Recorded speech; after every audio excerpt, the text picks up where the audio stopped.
Баршаңызға сәлем. Бүгін сіздерге макаронның ерекше дәмді болып дайындалатын рецептісін ұсынамын. Бұл ірімшікпен қосылған макарон. Міндетті түрде видеоны соңына дейін қараңыз. Қызып тұрған табаға сұйық май құямыз. Оның үстіне тартылған ет саламыз.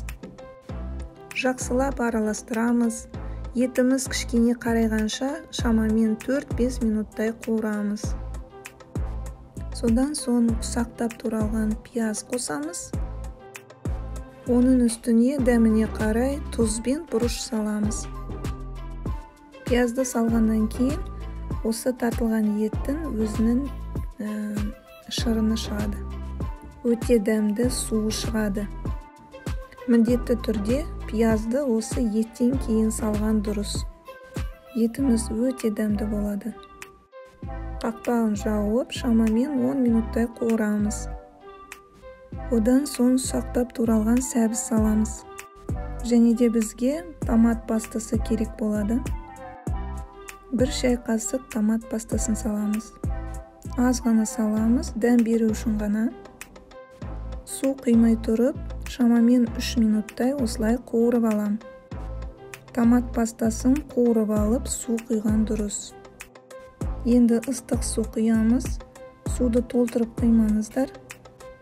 Біздің етіміз асты жабысқа алмайтындай, дәмді болып пісетіндей ғана. Су құямыз азғантай, шамамен 20 минуттай қуырамыз. Шамамен 20 минуттай пісті. Тұз бен бұрыштың дәмі жеткіліксіз болса, міндетті түрде осы жерде қарап алыңыздар.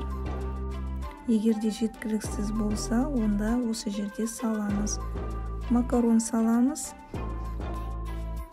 Қайнаған су құямыз.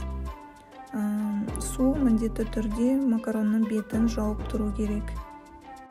Шамамен жарты сантиметрдей ғана жауып тұрса жеткілікті. Суды көп мөлшерде құю қажет емес.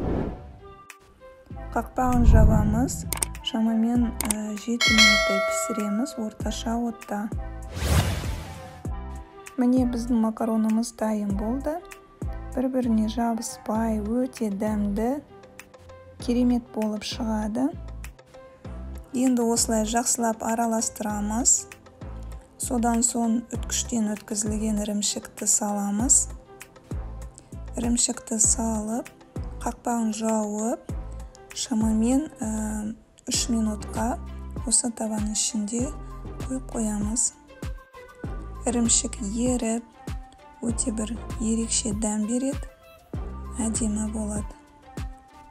Оның үстіне аз көк салсаңыздар да болады. Одан сайын әдемі болып көрінеді.